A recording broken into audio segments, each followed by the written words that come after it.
I'm so delighted to have you all here today. The last time that I participated in something like this, lucky me, was a couple years ago almost, and I learned so much. I think that the staff, and thank you, Kimberly, I mean, the staff at ARF is ridiculous. I mean, they're just so knowledgeable, they're so warm, they're so patient and understanding, and they're so full of information. So I think you're going to really enjoy getting to hear from them today. This is Gail Murphy, and she's going to be speaking. One of our speakers, Veronica Gryzbowska, was a font of knowledge, I can attest. And then Carl Glab is also going to be answering some myths and then any questions that you might have. You know that we're always Googling to try to find out the truth about this or that. Well, here we have our own Google panel available this afternoon. So I'm just going to bring up a few of the myths that you might be wondering about, and then feel free to add any to the cards that are on the seats, and we'll be passing them up and asking the panel about them afterwards. Also, please silence your cell phones. And I'd like to acknowledge that we are on the unceded territory of the Manhasset, Montauk, and Shinnecock nations, to whom we owe a debt of gratitude. And I hope someday it's properly repaid. But anyway, we're lucky to be here with you. So let's just jump right in, if you don't mind. One thing that came up when we were chatting by the door was the question that many people have about what to do with a new puppy in terms of allowing it to socialize before or after they're fully vaccinated. And I understand that there's some contention about this point. Would any of you like to just address your feelings about this? I'm not sure with this question. It's like a hard and fast rule of thumb to follow. But I just learned, just speaking to them, that by 4 months, a puppy is actually at a point of being socialized. So may I hear from any of you who want to tackle this burning question? Okay, so I'll start with saying that it's not as easy and simple question because I would divide it into two parts and then maybe my colleagues can jump into it. First of all, what is socialization? This is the first myth that we have to talk about because lots of people probably think that socializing meaning that the dogs need to go and see other dogs and they need to play with other dogs and they need to come up to people and say hi to people. Not true. You want to continue? Yeah, socialization is other dogs, but it is people, but it's also just experiences, different textures, different environments, different just overall socialization for the puppy. So it is just not only exposed to what is in its household or what is in its yard. Exactly. So we need to, socialize them with smells, socialize them with sounds, noises, just visual distractions, things like that, right? So first of all, socialization can be done on the bench, sitting in the busy street of Sick Harbor, just on the bench and letting the puppy see things without really, jumping right into sniffing another dog's butt. And things like that, right? So that's number one. And then number two is whether we should do it after the vaccination or before, right? So it's really a two-part question. Yeah. Gail. Most puppies, if they're with their mother and they're lactating, getting milk from their mother, the mother transmits their immunity into the babies through the milk. So when you do get your puppy, it has built-in immunity from the mother, and the shot schedule that the veterinarians go by are from when the immunity starts waning. So every puppy has the immunity that they need. The shot schedule is for when that starts waning. Unfortunately, you don't want to give too many vaccinations at one time, so they try to spread it out. That's where that 16 week comes in. But unfortunately, the developmental stages for a puppy happen very quickly. So you're going to have everything. I tell people you need to show your puppy everything it's going to see for the rest of its life within the first 14 weeks. I will not go past 16 weeks. And again, you can socialize your puppy, let it be exposed to the world in very small amounts of time, at a distance, so it doesn't get too afraid of a truck releasing its air brakes with that hissing sound, wheeling suitcases. And if you're going to New York City with your puppy after being in the Hamptons for the summer, you want to get it out on the street, sitting on a bench, and then people will come by and say, oh my God, what a cute puppy. But you have to defend your puppy too and say, sure, just give me a minute, and pet your puppy at the same time as strangers petting your puppy, so the puppy doesn't feel like it's thrown under the bus without its owner. Do you think that Main Street in Sag Harbor during the summer is somehow equivalent to It New depends on York? what time, right? But even for East Hampton, it's gotten so busy on the Main Street in East Hampton that I think it's too loud. It's enough to scare me when the trucks go by so quickly. So I'm going to expose my puppy at a distance. Maybe I'm going to stay on a quiet block and watch the cars go by with a safe distance. And every time the puppy shows interest, and maybe it's because it's moving quickly and it hits that predatory drive or whatnot, or it recoils a little bit, then we need to gain more distance. We just need to expose them at a comfort level in a short period of time, and then they go back home and they process all the sensory stuff that they've just taken in, and they need a nap. So, of course, and we can go into the nap schedule too. Every puppy needs at least 18 to 20 hours of sleep. And when you get a lot of bitiness and crankiness and hangry and whatnot too, let's feed the puppy and let's put it in its crate for a nap. So that's a little deviation from socialization. But Well, not really, because you're teaching us a little bit about thinking like a puppy, or thinking about how much a puppy can think about when it's not fully developed yet. I mean, the idea of imagining a truck being perceived as a predatory animal, I think, is a great analogy, because, of course, why wouldn't they? It's so large. And, of course, that's protective for them as well, because they won't run out toward it. On the other hand, you don't want them to be terrified, especially when it's with you. Short periods of time, gentle exposure, and always, the puppy should always know that you have its back, So you're basically saying, too, you have to take time with your puppy. Yes, but at the same time, the time is very short, right? So I think to summarize your question, 4 months is when most veterinarians, most doctors will tell you that you can only socialize the dog after the vaccines. The vaccines are given around 4 months old. But in the behavior world, 4 months is when the socialization window slowly starts closing, if not even it's closed already. So how Gail said, up to 4 months, your puppy needs to see everything that it's going to see in their life.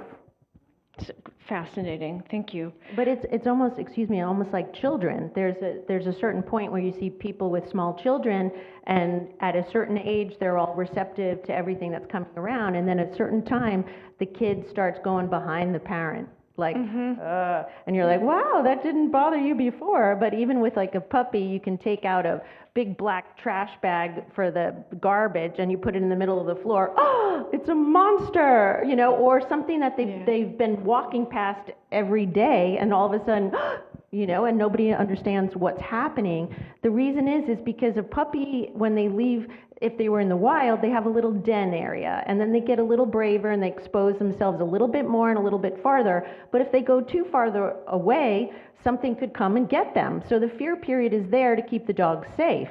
So we want to just work within the small time that we have and not keep them incubated, because when that window closes, it closes hard. And trying to remedially expose a dog at an older age to things that they haven't seen just takes a long time. Is it possible to do remedial work on a dog that seems to be regressing?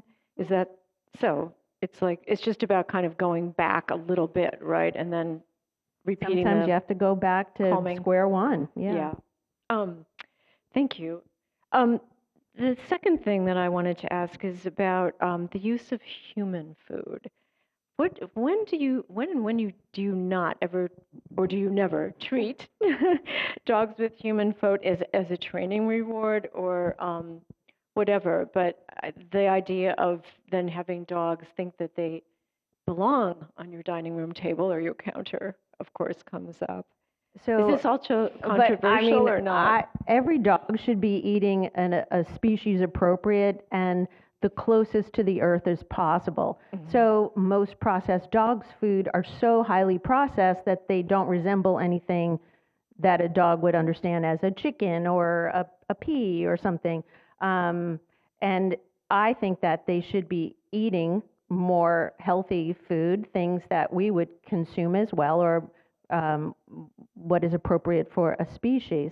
But it's the placement of the reward that is the driver. So if you are at your dining room table and the dog is in your vicinity looking up and you look down, the dog says, okay, I have your attention. And if you decide, oh, he's begging, he needs something, and you take it from your plate and you deliver it right next to you at the table, then you're causing begging because of the placement. If you wanted to give your dog a piece of leftover chicken, you keep it on your plate, you go to the dog's bowl, and you drop it in the dog's bowl. They can have almost everything that we can have as long as it's relatively healthy. I'm not giving Fritos to my dog, but it depends on where you give it, right? So I think that every dog should be eating fresh food, as fresh as we possibly can. I'm sure you're all just bombarded with farmer's dog ads and things like that. If someone's saying to you, this just happened to me the other day, it's not in the script, but someone was saying like, oh yeah, I tried the farmer's dog and my dogs love it. And it's so expensive. You know, she just kind of gave me the impression that she was going broke trying to take the best care of her dog. What do you say to people like that? Do you say mostly farmer's dog and add in some Purina, or do you just try to say, suck it up, you have the responsibility? There's lots of different brands, not only Farmer's Dog. There's lots of different smaller brands that do the same thing. You just need to do a little bit of research. You can cook for your dog. I cooked for my dog for 3 years. He was on a special diet. It was almost impossible to get the right food from the store. So I cooked. Wherever I went to vacation to Dominican Republic, I cooked. I went to Poland, I cooked. So, I went to a camp in the middle of the woods. I cooked on the little cooking device. I don't even know how to say it. But, so there are options. You just need to research what's right for you and for your dog. And, I think that every dog is different. Every dog, my dog, one of my dogs, I tried raw food. She hated it. My other dogs loves it. Another dog loves the cooked food. Would I think myself, the only thing you just ask, like adding Purina to it, I'm a big believer that the digestion system gets used to digesting some things, right? So digesting kibble will be different from digesting a cooked food. So I would not necessarily mix them in one meal because it just digests differently.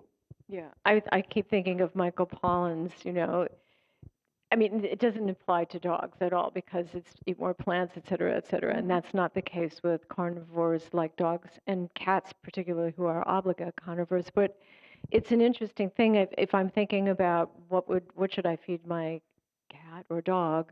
I would think you would start with would I like to live on kibble? I mean, it's so drying and et cetera, and Well, you said human, but what goes into dog food that's highly processed is usually not fit for human consumption. Ugh. And because it's going to be highly processed at a high temperature, at least 4 times, they can use byproducts and things that we wouldn't necessarily do. Also, lower brand foods are going to be putting something in like tomato pumice, left over from the squeezing of tomatoes, sugar beet pulp left over from extracting the sugar, and they're in there as fillers and fiber, but it's not always the choice for the gut microbiome to eat tomato pumice. They would probably do something with a grass or whatnot. But what you were just going back to as far as your friend saying how expensive getting fresh food is for your dog, it's either you pay now or you pay later on in life with health issues from less quality food. And there's a lot of additives in there that can lead to behavior changes too in some of the highly processed foods. So I would just say, if you're going to do a bag of Purina dog chow, they have the certification that it meets all the requirements of a healthy adult dog. And if that's all you can do, then that's okay. There's dogs that live to 20 years old on Purina. It's really about the systematic development of the dogs, what they do well on. It's just people are guilted into getting expensive food, and I would rather see the best that you possibly can do with fresh food. Adding fresh food, if you're feeding kibble, there's nothing to say that you can't put some mixed green vegetables on there. Dogs should have bananas and carrots and lightly steamed because they don't have the enzyme to break down raw vegetables, which is why they sometimes take other animals, grass-eating animals' feces, because it helps with digestion as well. We don't like that, but Well, But then we are all used to lions on the savannah eating the guts of the antelope or whatever, so the grassy guts. well, and the other part of it also is that we feed our dogs a quantity of food that is well above what a dog's caloric intake really should be. I mean, it's fine if you're going to give your dog Purina, but you don't need to give your dog like a lot of it. Like dogs need a fraction of what's recommended on the package is more than what a dog would need to survive calorically. Mm-hmm. So that's the other thing to be careful of, is to make sure you don't keep overfeeding your dog. Right. And I guess I should mention, because I mentioned it at the beginning, do you ever use human food? Should you ever use human food as a treat? I use human food. And this question's come up in classes and training classes before. To Gail's point and Veronica's point also, like, it depends on where the food is coming from, Mm-hmm. right? If the dog is learning something new, they're learning something challenging, it's a challenging environment, you're trying to help desensitize them to something, piece of chicken, piece of good quality piece of meat, anything you want to use, human food, completely fine. It's not going to make your dog all of a sudden start begging for that food unless, like Gail said, you give it to them from your dining room table, or you give it to them from the kitchen counter. Yeah, you fall for the puppy look. Yeah. Puppy eyes. Yeah. So, but the human food is, I believe that if the dog needs more motivation, then you should give them the proper motivation. If they're learning something new, they're learning something challenging. So, human food, I give my dog training rewards as chicken and all kinds of things like that. No problem.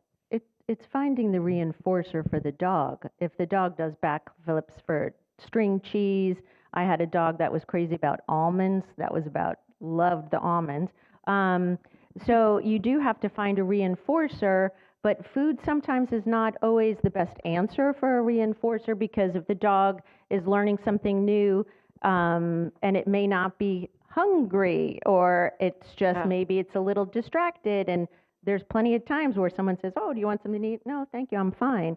So we do, as trainers, like to find alternate reinforcers for our dogs, and usually it's play, because dogs love to play, and that's why they're in our lives, because we're species that play into old age. You don't see an old cow playing, right? So we have the dogs, and they're with us, and I like to teach people how to play with their dogs, because it's just something that is bonding. It makes the relationship that much better.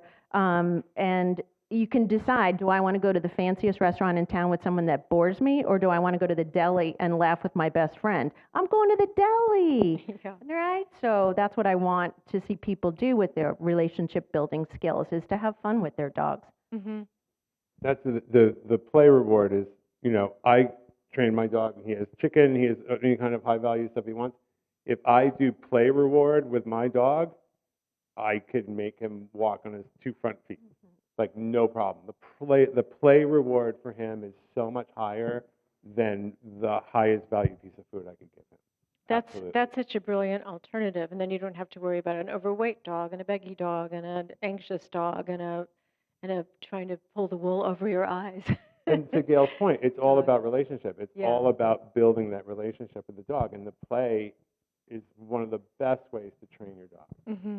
It's all about listening to your dog. You know, some dogs are not play motivated, the same way as some dogs will be not extremely food motivated. You know, some dogs will love when you touch them, and for some it's too much. We see it in the class all the time. People tend to put their hands on the dog and be like, "Good boy, good girl," you know, just because for you it's a reinforcer, but not for your dog. Maybe if you do it once, it's okay, but if you do it 5 times, the dog is like, "Oh, stop touching me." You know, so the goal is you just need to find what motivates your dog and what makes them happy, and then take it from there. Can I just ask you, can I beg you to tell the story or the fact that you told about whether to whether to train a dog or to reward a dog with chasing a ball endlessly, and how there's a better there's a better ending for that behavior? I was so fascinated by that, and I don't know if you all have heard them talk about this, but Some killed of me. the people here I can see that took my classes, so they know, but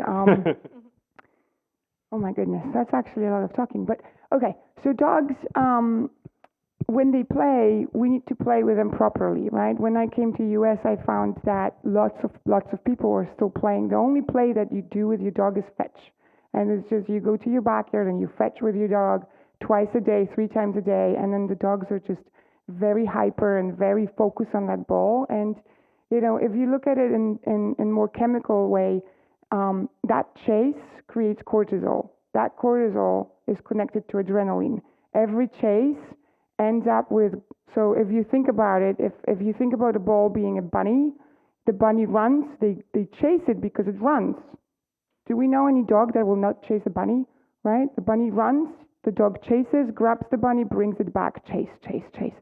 In the real life, what happens, the dog will, if the dog goes after the bunny, they will chase the bunny, they will grab the bunny, they will kill the bunny, they will dissect it into pieces, and then they will consume the bunny, right? That's what would happen if we did not, and I can see some people just making the faces, but that's nature, okay? So if we were not providing a lot of food, probably too much food for them, that's what they would do.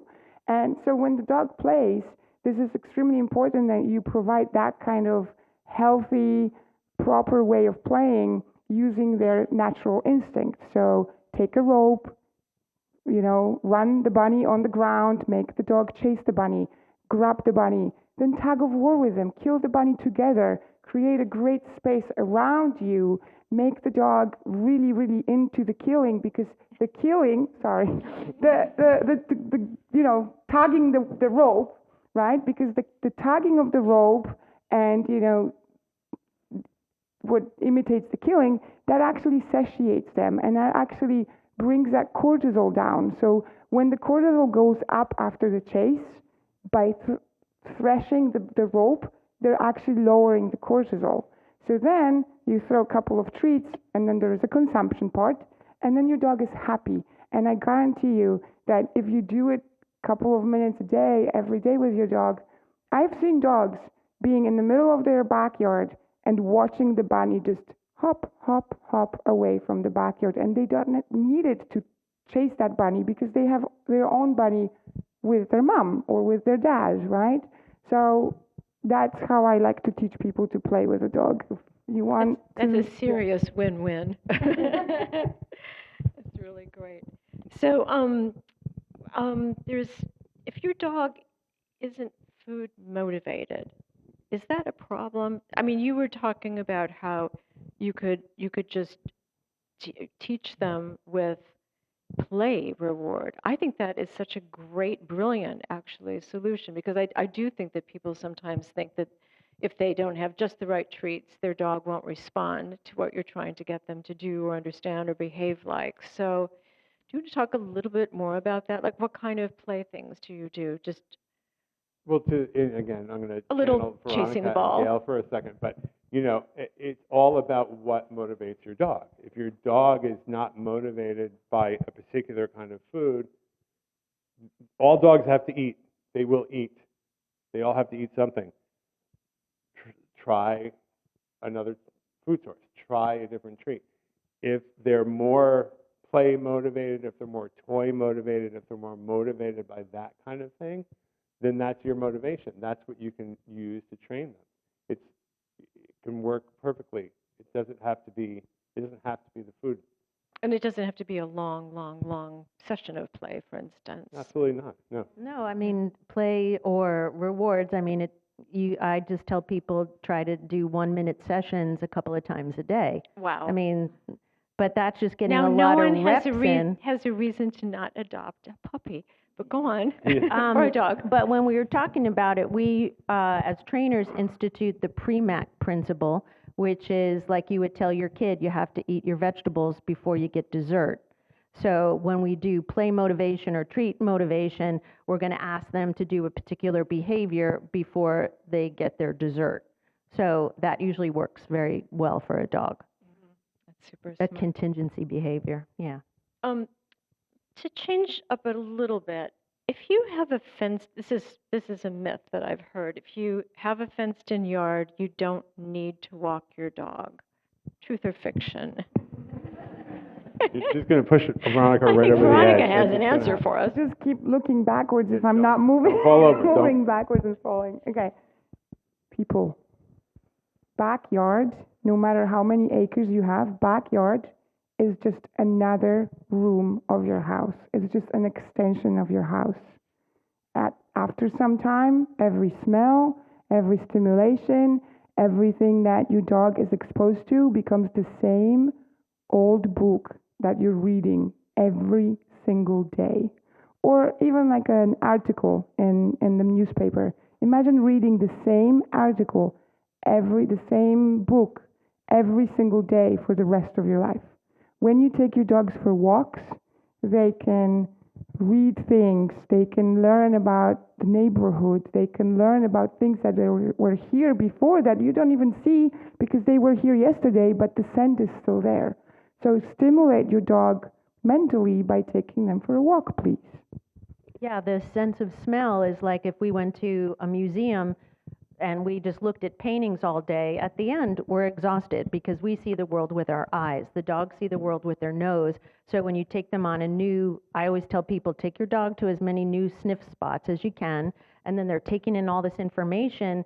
And it's almost like the dog's nose is almost like a spectrum of light. We see just the light, but they see the whole rainbow of color. So it's so vast that it's exhausting. So it's important for sniff walks. And then also walking in tandem with your person mimics the whole caveman and the hunt thing. So you guys are all off in the same direction together. It builds a relationship.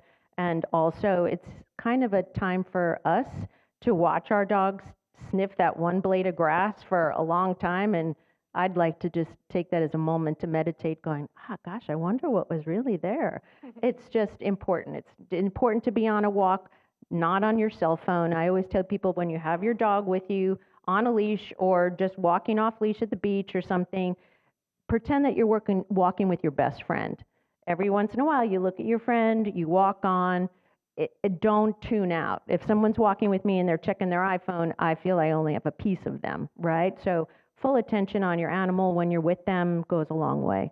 Well, I think that's better for people too. It seems like you're giving, there's a lot of people advice that goes on in talking about how to make a dog happy. It's our I think responsibility. it's also, but how it makes us happy if we put the phone away, if we give full attention, if we let ourselves be curious even about what the dog or cat or whatever, bunny, if you have a bunny, and we don't, we support bunnies. You can be curious or you can be meditating, but you can also ask your dog, hey, what is that grass telling? Like, what is this?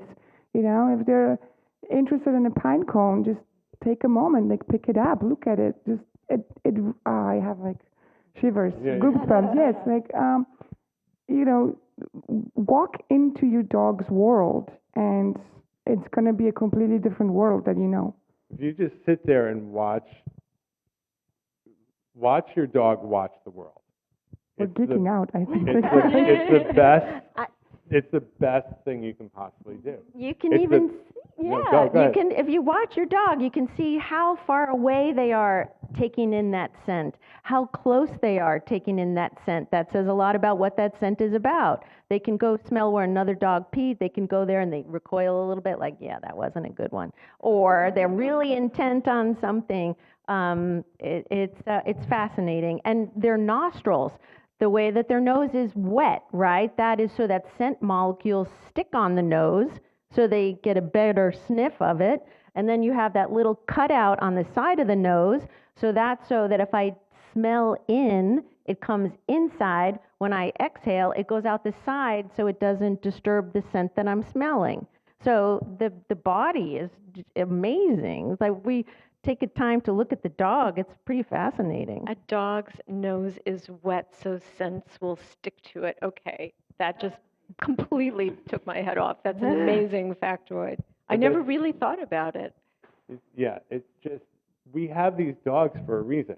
We have these, and we brought them into our lives thousands of years ago, and we just forget to just take a moment and just be with them.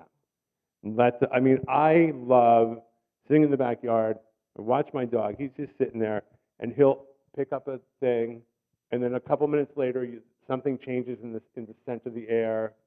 It just grounds you as a person to that creature, to the world you're living in. It just puts you back to a better mental state to just spend some time watching your dog watch the world.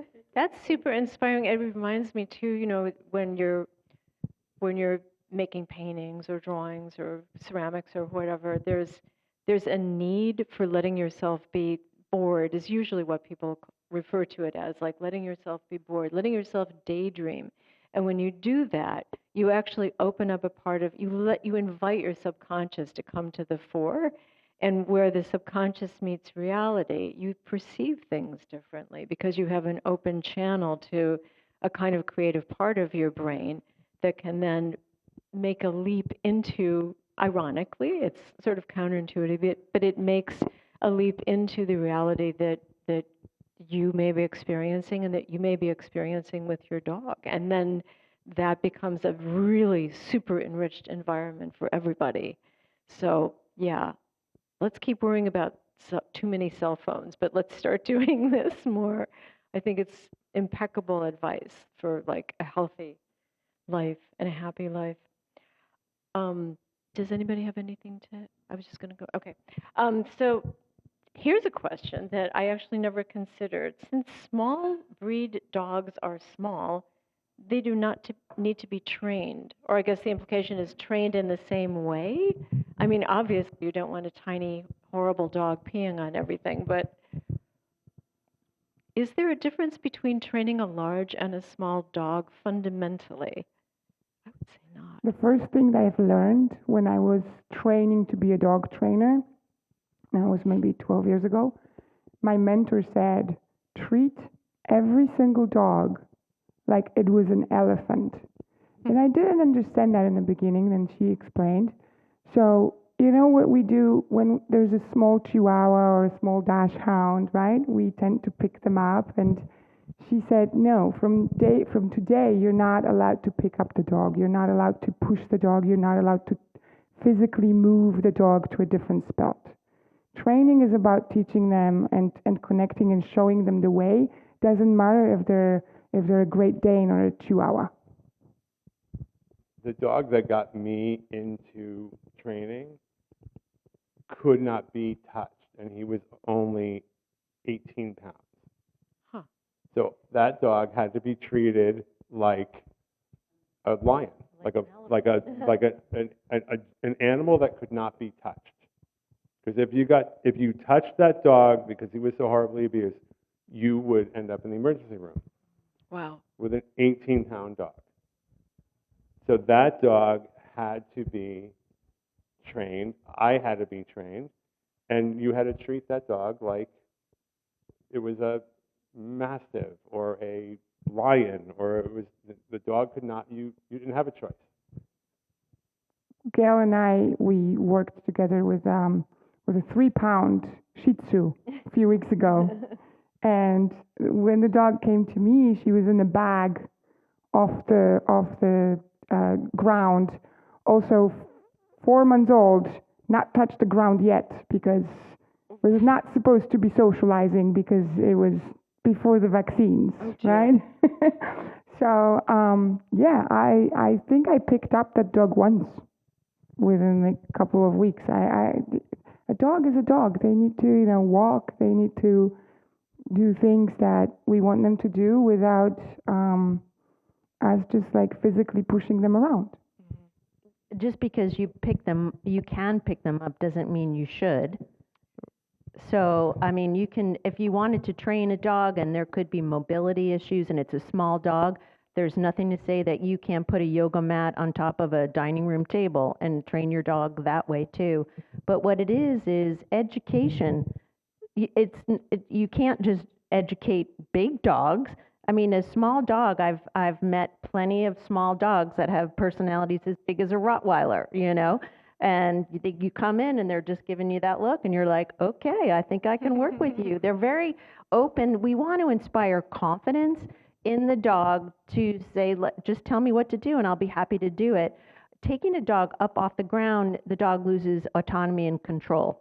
And so, especially if someone's sequestering them and they feel danger is coming at them, then they start to, right? And we just get that small dog syndrome, but you're trapping it, right? And then the dog is saying, I have to speak up for myself because you're going to throw me under the bus. So it's important to treat a dog with respect, no matter the size at all, I think. Yeah, and we made the dog small. Right? We made the dog small for a reason all these years ago, and for a specific purpose. And now we take away that purpose. So we made them small, and then we gave them purpose, and then we said, no, you don't have to do that anymore. So now the dog is just like, and now we're going to carry it around or put it in a bag or do that kind of thing. And meanwhile, the dog is still the dog. The dog is, its genes, all of that are still in there. Its drives of what we created for the dog are still there. And then we don't give them any outlet for it. And we treat them like, an accessory or because they're small. We treat them like they're small. Like your Paris Hilton or your I part wasn't of your going to name handbag names, or but something. Well, I mean, poor Paris, I But shouldn't the do that. Yorkshire Terriers, they were made to kill rats in textile factories. Like we created them and then we don't let them do it anymore. Now you will sit on the couch and look pretty. Yeah. Or dachshunds, it's like, kill the vermin. No, wear that hot dog costume. Like that's the kind of stuff that it's just like the dog needs to do what the dog needs to do. And dog training now has changed considerably over the last 30 years, and it's about giving the animal agency. How is this for you, right? Can you handle this right now? Oh, I'm trying to read your body language, maybe not right now, but we just have to give them, do you want to? And if they show their body language like a little reticent, okay, maybe another time. But giving the dog a choice is big these days. Yeah, I like that idea. I mean, so how many people have said to you all, like, I have a Yorkshire Terrier, but it has the personality of a Mastiff or whatever. I mean, people brag about that, but then I think part of the impulse, I mean, they are so cute, and you do want to kiss them, but you don't want to infantilize them to death so that you end up with a neurotic dog. Is it fair to say neurotic? Do people even refer to animals with neuroses anymore? Is that not part of the training language Their at this point? emotional life is as big as ours, so they can adopt a lot of our non-healthy. That's a great thing to keep in mind, that their emotional lives are as big as ours. Sure. Yeah. And it depends on the person. I mean, we're all made of energy that's moving all the time. And if the dog is with someone that has a personality disorder or something like that too, just being in the presence of that person, the dogs are here as teachers for us and also helpers. And so they're going to try to figure out the best way to take care of their people, especially if they're in close proximity, Yeah. Okay. And there's two other questions. Is it necessary to allow or to make sure that your dog has time off leash in order for it to be fulfilled? Could you walk your dog on a leash, like letting it sniff as much as possible, et cetera? Or is that undoing of the clasp from the collar important, do you think? They know it's another trigger for me. um, I think leash. I personally think that leash is a kind thing to do for your dog. It keeps them safe, and it keeps them out of danger, and it gives them additional, support if properly handled, and if we know how to handle the leash, it just gives them safety.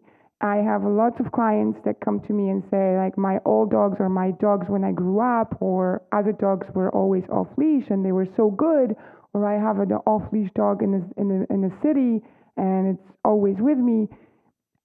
I don't think it's a wise thing in a 21st century where we have so much traffic, so much dogs that, maybe are not trained properly or stable, when we have so many dangers waiting for them.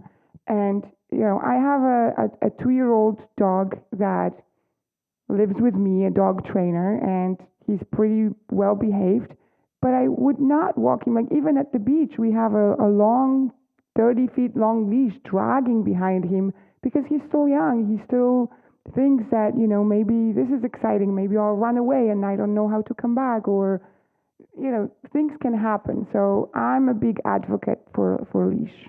Mm-hmm. There's options. You can get a 50-foot leash and just let your dog have freedom and train while letting them do that. Well, it's probably a point of pride for some people that they have a dog that's off Ego. leash and they're staying with them, and you've made this connection and they'll never get hurt because you love them so much, and why would they ever disobey? I mean, as if it were a set of things that it had to adhere to earn your admiration. And everybody ego, knows, yeah. everybody gets impulsive. So do animals, I'm sure, at certain points. It's not a computer, it's an animal. Exactly. And animals Yeah. can be unpredictable. Yeah. And, my dog will always, and there's no such thing as always, Mm-hmm. right? Except for when is usually that. But if people strive to have that level of control and have their animal with them, and they decide that they aren't going to use a leash, then they have to accept the consequences of something that may happen. Yeah, which they are not gonna. I mean, even something like, oh, okay, my dog's not on a leash and I'm opening up the car door and the car door is actually onto the street, and I'll say, okay, but I didn't see the car coming and the dog just got hit, right? And that happened truly in Sag Harbor. It's So tragic. you just have to take the consequences if that's what you want to do. Mm-hmm. Yeah. Carl, do you want to weigh in on this further? Yeah, I mean, I like leashes. What I like more than leashes is responsible ownership. I think that we are responsible for our animals, these dogs, and we put them in our world, so we need to be responsible for them. Mm-hmm. And I think that that's really the bottom line. Well, I think a lot of people like to say guardian instead of owner now, and if you're guarding this thing that's precious to you, you really don't want to take unnecessary risks. So, and there are 30-foot leashes available. Yeah, guardian, partner, relate, however, it's whatever we want to call it. I am responsible for my dog. I'm responsible for his well-being, his safety, his life, and and I'm gonna and then I have to be responsible for everybody else's and the other people in the world. So, I think that's the bottom line with it. But to that effect, and it just dawned on me, in 2005, I had an orphan dog that I had for a few months and felt comfortable enough to take him off the leash, walking in the Long Pond Greenbelt up here. But I felt comfortable because I was in the Long Pond Greenbelt, and it's kind of like a park, and the Suffolk County Department of Parks and the Nature Conservancy. But someone else that was on town property was allowed to set a strangulation trap in the woods. So my dog was lured to a 5-gallon spackle bucket because there was bait, there was fish in the back of the bucket. He put his head in the bucket to get the fish and hit the trigger, and the trap came down behind his neck and on his throat, and he strangled to death in my arms. God. Oh my So God. what's that consequence, right? And that's what got me into dog training, is because that dog that was rescued from the Bahamas after Hurricane Francis was transported to ARF.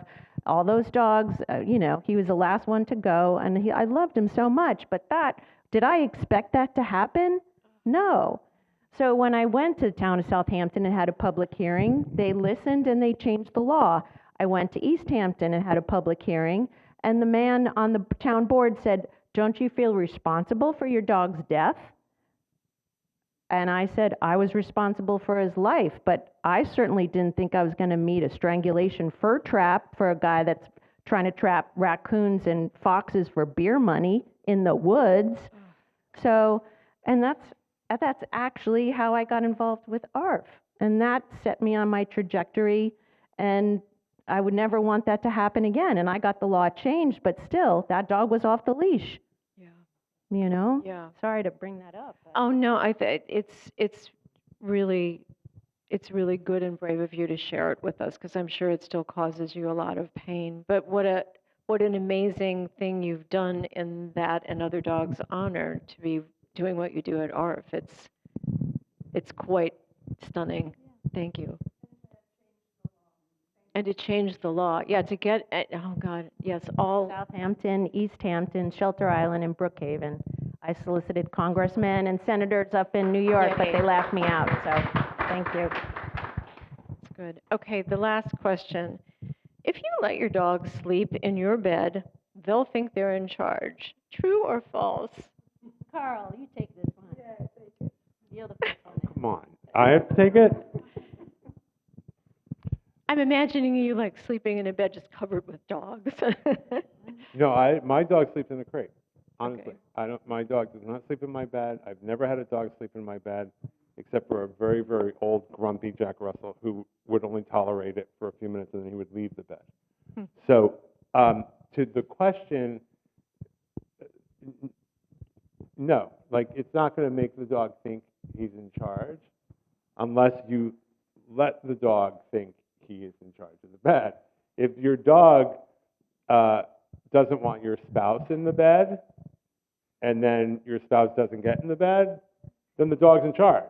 Like, you know what I'm saying? Like, That's for sure. it's not inherently going to do it. I personally believe that for me, it's a personal choice. For me, I like my dog in his crate next to my bed. I know he's secure. I can go to sleep soundly. I know he's not going to get, nothing bad's going to happen. He's right there. Bed, crate, whatever you want. But yeah, I think it's a personal thing, but I don't think inherently the dog is going to think he's in charge. I mean, dogs are social sleepers. When you go to pick up your puppy from the breeder and there's 8 of them all stuck to each other and all these great, belly up and whatnot. So they do want to be part of us, and so I don't ever negate the fact that they do like social sleeping. It depends on when you do have a dog elevated on a higher surface, it does put them on the same playing field as us, which could cause the problems. And what Carl said, if your dog sleeps with you and there's 2 people in the bed and your spouse gets up to use the restroom and then tries to get back into bed, of course the dog is taking over his spot or her spot completely. And then they try to very nicely nudge the dog, and then you get a right? And so that dog's like, I'm very comfortable here, don't move me. And then people, sometimes the spouse has to go sleep on the couch, or they take the covers and they kind of roll the dog so they don't have to touch it. But the whole idea is it's a privilege to be up in the bed with us. So you can encourage them to tap the bed, but I also like to say incentivizing off. So especially like sofas and things. So hop up, right? That's your reward, is to be up here with me. and then I'll incentivize using a cookie or a toy off, right? So they get something extra for getting off. So off isn't such a bad thing. But it just depends on the family, what people want. People are afraid of having ticks in the bed. People have beautiful duvets, and then they have to cover it with sheets, and then it looks kind of crappy, and they all have to decide what they want to do. It's only if there is a behavior issue about humans not being able to take over that spot that I see a problem, right? But to Carl's point, dogs love their own studio apartment. If we make that den nice and dark and cozy, and we always have little chew things in there, sometimes dogs just want to be on their own. And sometimes the only place humans can go where nobody bothers you is the restroom. If I go into my own bathroom, nobody's coming in, right? And when a dog is in their crate, don't bother the dog in the crate. Don't stick your hand in there. Don't let your kid go in there. Leave the dog alone. If the dog is sleeping on its bed, leave the dog alone. Just like if you were sleeping on the couch, you don't want anybody bothering you. So call the dog to you away from his bed. Don't go into the bed with the dog and start doing kissy face, because you might get a growl and the dog's just saying, I'm uncomfortable with this, please leave me alone. So it's always, respecting their space as well. Those old adages, like let the sleeping sleeping dog dog lie. Like someone came up with that for a reason, and it's still true. Like, stop talking to the dog. The dog is sleeping. Leave the dog alone, right? Do unto others as you would like done unto you. Absolutely. And you will get a tick disease if your dog sleeps. I will just say that. He's just mentioning. I think it's Q&A time. Now, you have cards that you can write down questions on. Did Or anybody you do can- yours? Yeah, or There's one ready right there. Do you want to? I just want to say I have 3 dogs. One sleeps in the crate, one sleeps on the dog bed next to my bed, and one sleeps with me in bed. I do not have a tick disease, but she's also white. She's also white, so I can see every single tick that's on her. So. Yeah. Okay. No, I'm being dramatic about that, but Well, I mean, it's a matter of you having a relationship with a living being in your life, and you have to work these things out, I think. Oh, well, here's a challenging one. How do you introduce a cat to a household with a dog, and vice versa? Slowly. introducing the cat to Well, the... they're asking if you introduce a cat to a household that has a dog or dogs, or if you introduce a dog to a household that has cats or a cat. Most important that the cat has elevation. The cat must have a tower or something, or the ability to get away that the dog can't reach. leap to. But yeah. eventually it's always about sharing smells first, having baby gates where they can see, they can smell, but they can't get into a predatory chase or something like that. Mm-hmm.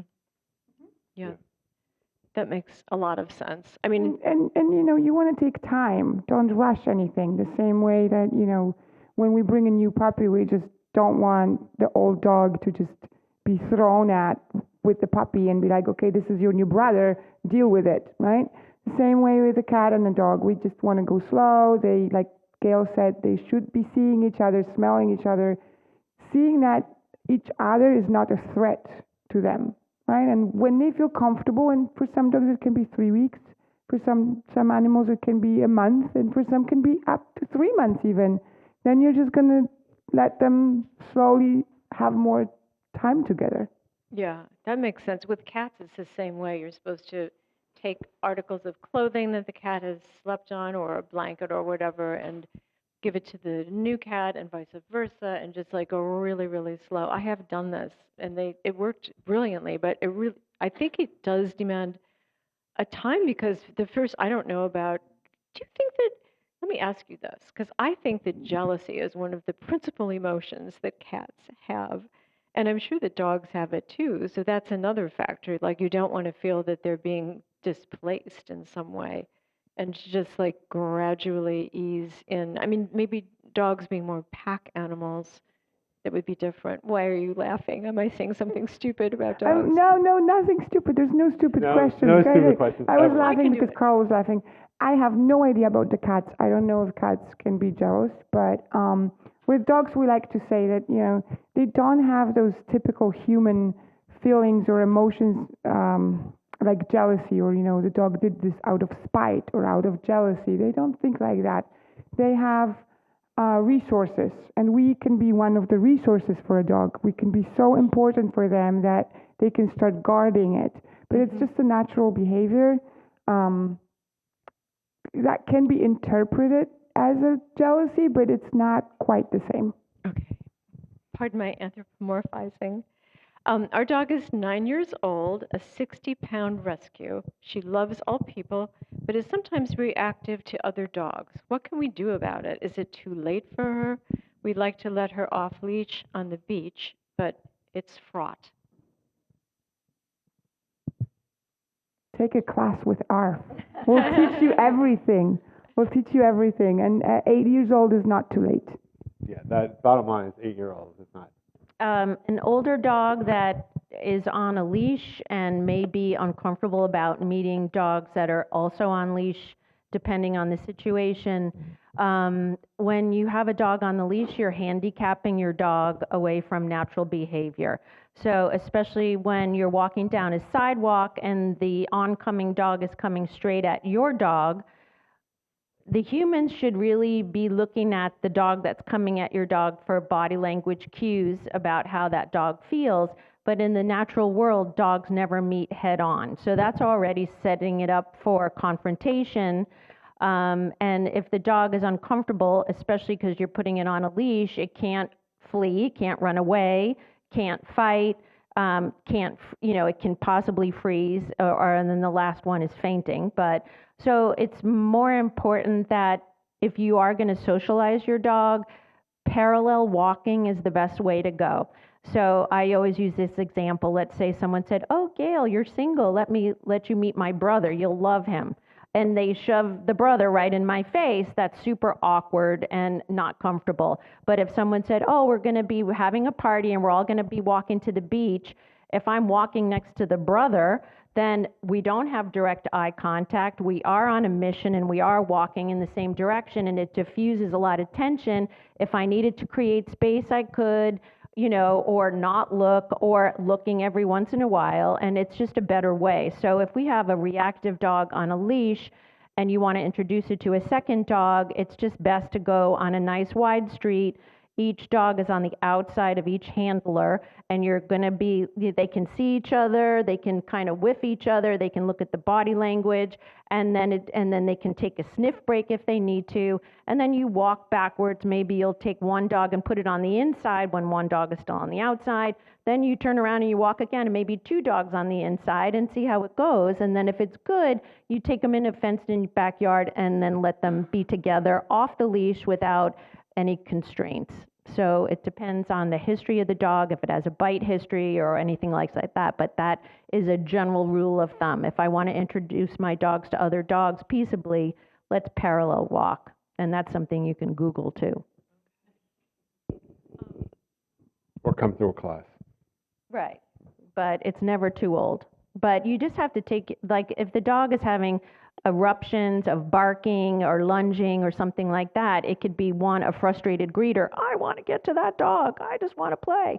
Or it can be, I have to use my voice and posture because that thing's coming right at me and my handler is not helping me by creating space and taking me out of the firing line, But I also look at other dogs, and I teach all my people, when you're walking, look at what's coming. And if we see a dog that all of a sudden is panting and then closes its mouth and does a little tongue flick or another kind of appeasement gesture, maybe drops its head and stares, if it's a border collie or something, that's a lot of pressure coming at me, right? It's not soft and waggy and open mouth. The dog seems a little tense. I'd rather avoid that, right? So I don't have to meet dogs on leash, right? If I'm with my partner, my husband, I'm not going to go, "Oh, those girls down there, they look like they need a man. Why don't you go over there?" I'm not going to send my partner out to be away from me. Everything should come through me, with me. Mm-hmm.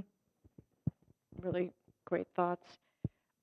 We've adopted a 7-year-old miniature poodle who doesn't play, no interest in toys or fetch. It's never been in his repertoire. How can we stimulate play? That sounds challenging.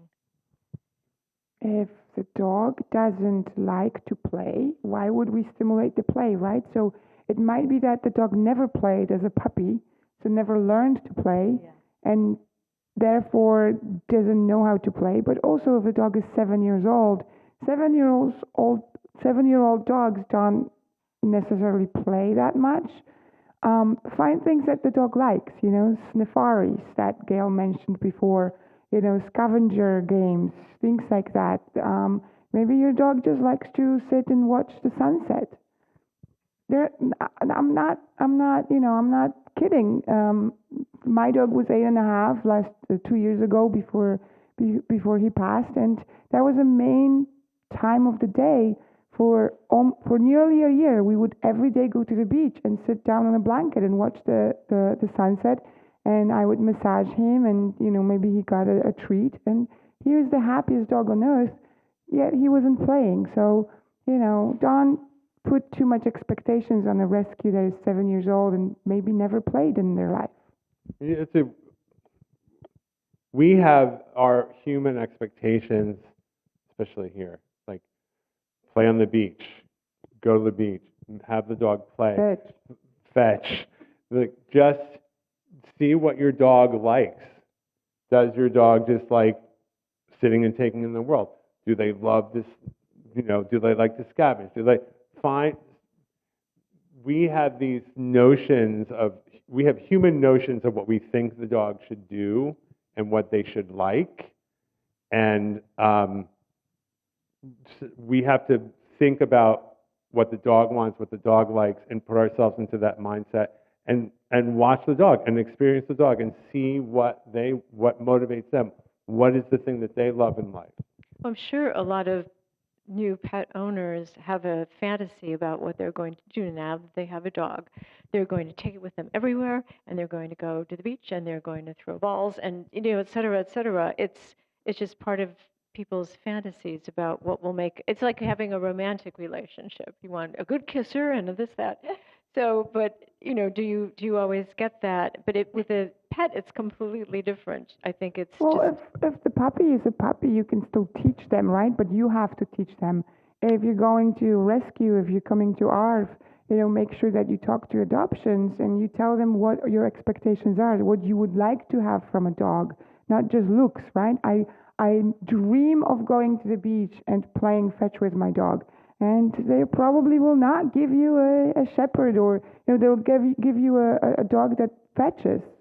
But you have to voice those expectations to the people who will help you choose a dog. I wonder if you like hung out with your 7-year-old poodle and juggled or something, and just let it watch you have fun. If it might think suddenly that balls seemed interesting, but I'm sorry. There's a lot of dogs that don't want to put balls in their mouth. Oh. Really? Yeah. Excuse me? You want me to put that in my mouth? I mean, especially a poodle.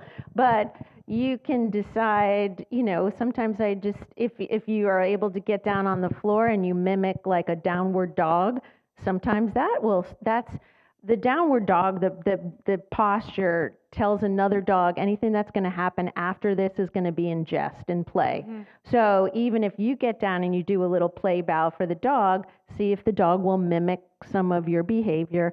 But sometimes if the dog is rescued from, let's say, a puppy mill, they never learned how to play. Mm-hmm. So let's just, maybe they like car rides. Maybe we'll just let the window go down and they can smell the air, but we can tried to teach them a little bit. Maybe you saw them chase a bug. So that is a little spark of hope that they still can do something like that. But you meet your dog where they're at, you know. Well, in order to encourage it to do anything else, I think it's necessary probably to do it on their terms and then try to introduce something, don't you? That just seems sort of. I mean, dogs love people laughing. Like, playing, laughing, high spirits, that energizes a dog too. Yeah, and I bet they hate it when people yell at each other. I mean, everything, likely. it comes along with a lot of negative stuff too. Yeah. So the It's dog life. should be there to be the spark in your life that tells you how to stay young and playful and open and kind and supportive, you know. I think they're teachers. Yeah. You've talked a lot about puppies. What about adopting a dog who's mature? Is there an age limit for adopting a dog? I think I can answer this. There's even hospice volunteers that take dogs that are in shelters that are dying, and they'll take the dog home and give it a peaceful hospice.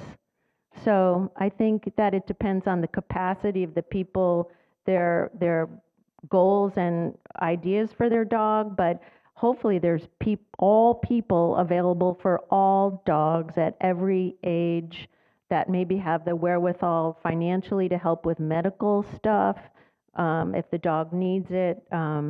Behavioral stuff. I mean, I had a dog that couldn't be around another dog, and I changed my lifestyle, but he stayed happy that way, you know. So you adjust and you take on that responsibility, and you know. And even if it's a hospice, you know, like I adopted a dog 3 years ago, 12-year-old, heart disease, heart murmur. They told me 6 months at most. She's still around. She's, you know, 3 years later, she's turning 16 in a couple of days, and she prances and bounces when, you know, I put a leash on her because she wants to go for a walk. So yeah, any age. Yeah, any age is great. I mean, it's just again, it's expectation. Expectation. You know, if you see a dog and you have that connection with the dog and you look into their eyes and there's something there and you're like, you know, I want to just do right by this animal. Let him go home and hang out. Like, just, you know, that's it. It's just, you know, if you have an older dog, but you want to do that, I want to ride my bike and have the dog run with me and does it, well, then don't take an old dog. Like, you know what I mean? Like, just be realistic about what you want and be realistic about what the dog's expectations are. I just think even yesterday I had this conversation with someone, and maybe, you know, ARF stuff can help me with that. But there's lots of people who want to adopt a dog until they're 4 or 5, and then there's pretty nice amount of people who want to have a senior, 11, 12, 13, 14, 15. I think the most overseen dogs, and I'm looking at you, Kim, you can nod to me if you agree, but I think between 6, 7, and 9 years old, that's kind of like the dogs are not young yet, not young anymore, but not old yet. They're kind of like in the middle, and they stay at the shelters the longest. I think that like older pets, older dogs and cats sweeten with age when they get really kind of old. That's when they're like so unbelievably sweet, and you really don't want them to go, which makes it ever so much harder to do that. But of course, we all experience that's part of life. But there's something kind of magical about having an older pet. They are they just have a different kind of conductor between their owners and themselves. There's a special place for the older dogs, and there's something that you can get from giving that older dog comfort in its own reality, comfort in its own skin. Give it that peace. It's something that you will. It's invaluable. The human experience of giving that dog that quality of life, that peace of mind, that comfort, you can't reproduce it. If you have the opportunity to do that for an older dog, you'll never ever regret it. Yeah, I think I've known a lot of people who've experienced that, and I think it's not only beautiful, but there's like a special reward in it that can't be imitated. Um, Here's a socialization question, please. What if your dog was already older than 4 months when you got him? Is the window closed? Will it ever relax? Will it always be reactive? Well, I think we answered a little bit that before. You can still do socialization. You can still work on it. It's never too late. It's just going to take a little bit longer, and we will just have to work a little bit more hard. And here's one about dogs meeting other dogs. Greeting. My small dog, who sees a dog walking, goes very upright, ears up, and takes a stance. Friendly, but isn't a soft greeting. Can you interpret that? I guess is what this person is asking. Watching the dog's body language when it sees another dog, did you say it's on its hind legs? No. No, it's Just stacking itself into a goes stiff very position. upright, So ears that's up, and toes takes a up on stance. its toes, Yeah, so it's ears forward. Those are posturing positions that are relatively threatening, right? So any stiff body language is going to make the dog that's approaching it uncomfortable. So it's a warning stance. Sort of. It just says, I think that I'm, it could be insecurity too at a certain point, but if I stack myself and I look imposing, that's going to set the precedent for whoever's coming at me. Yeah. So I would not let my dog posture like that towards another dog. It's either I would move the dog away and not meet the other dog, or you can even start turning the dog into like making left turns and having the dog circle so that it gives a better, softer body language. Mm-hmm. But for me, a head-on collision on a leash with a dog that's standing straight up and closing its mouth and flicking its tongue is somebody I'm going to avoid, right? So I would go back to that parallel walking. Mm-hmm. It's just the dogs are set up for failure straight on, head on, because it's not natural. Yeah. At 11 months, a new behavior has arisen in this dog, Felix. All of a sudden goes crazy when we cross other dogs. He barks out of control and pulls. Oh. anything that happens, in those teenagehood months, it can start 7-8 months old, and then it can go up to even 2 years old.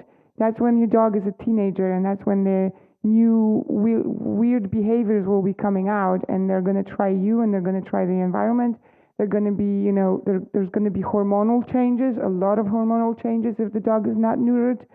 And, but also you have to listen to your dog. So if a dog is doing that, it's like we talked about it before, it's a form of reactivity, and the dog needs to be given space when seeing other dogs. He might not want to meet other dogs.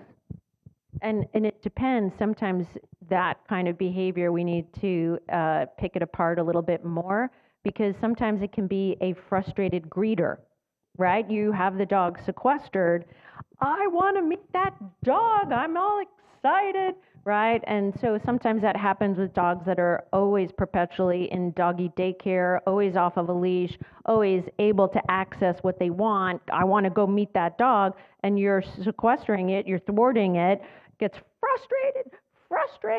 And so, but the bad thing about that is the other dog that it's doing it to sees this kind of blah behavior, and it's off-putting, right? It's just like somebody was doing that across the street at you, right? Oh, don't come over here.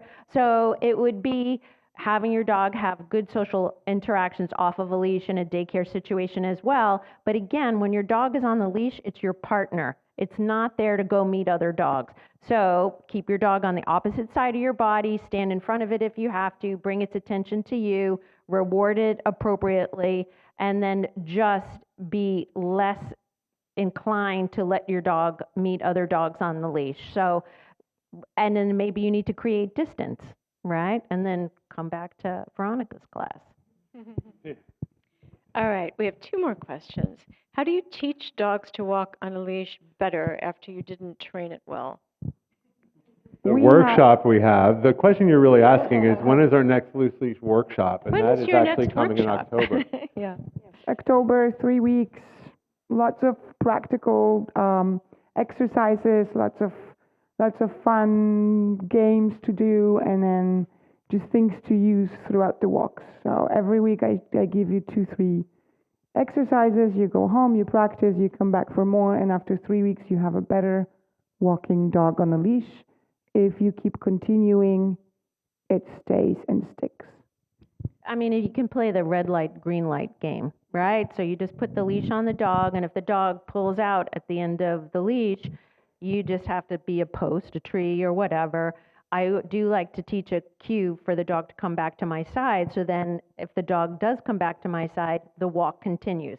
And then all of a sudden it could be pulling it again, and it's going to take a long time to get down the driveway. But when the dog understands the walking forward only happens when there's no tension on the leash, you can get a lot farther. The whole idea is it just takes a lot of patience with people, and people don't have a lot of patience. But one, we want to teach the dog where the appropriate place is in order for the walk to continue. So the first thing you would do is teach it to be next to you, whatever, heel, here, place, spot, whatever you want to call it, it doesn't matter. And then you also just have to be able, when I'm walking, and the older I get, the more I feel like I'm going to fall and get osteoporosis and break my back or something. So if I'm like working out, my biceps, I'm always doing it with my elbow close to my body. So I always keep my elbows close to my body, the leash is here. If I feel my elbow leave my body, I know that I'm going to pitch forward, I could hurt myself. So I base myself and I wait, and then I direct the dog back to my side. I'd rather really not like to use a lot of food rewards for that. The walk itself is the reward, going forward, taking in the new smells. So just teaching the dog tight leashes make me stop and wait. And eventually, if you wait long enough, the dog will relax the tension on the leash, and then you start again. And little by little, you just kind of fine-tune it that way. But you also just want to use an appropriate body harness so that if the dog does take off, it doesn't clock its spine, trachea, pituitary, thyroid, esophagus, everything that's in that neck. And the last question, this is rather repetitive to the previous one, but my dog sometimes stops during a walk and wants to go in a different, often opposite direction. I usually give in, but sometimes I have to continue in the original direction. Kind of the same problem. Similar. Yes. So I would say be a leader on your walk. Be a leader that your dog wants to follow, not the one that he's scared of or afraid of, right? So you want to keep walking. If you need to go, just keep walking the direction, and just, there might need to be a little bit of dragging, just a little bit, but it's not coming from your hand, it's not coming from your elbow, it's coming from your core and your legs. And the goal is to loosen up that leash and to show the dog, like, we're going that direction, right? Once your dog follows you happily and says, like, okay, where are we going today? What did you prepare for us? Then you can start actually giving in. And if your dog wants to turn right, why not? Okay, you want to go there? Let's go there. But you have to have that kind of relationship where, the dog is willing to go where you want to go. I would imagine if it happened a couple of times, the person walking would perhaps get anxious themselves. And I would imagine you could transmit that easily through a leash to a dog. So I think, like, pretending to be chill and with dogs, there's no pretending. Yeah. There's no pretending with dogs. No, they know.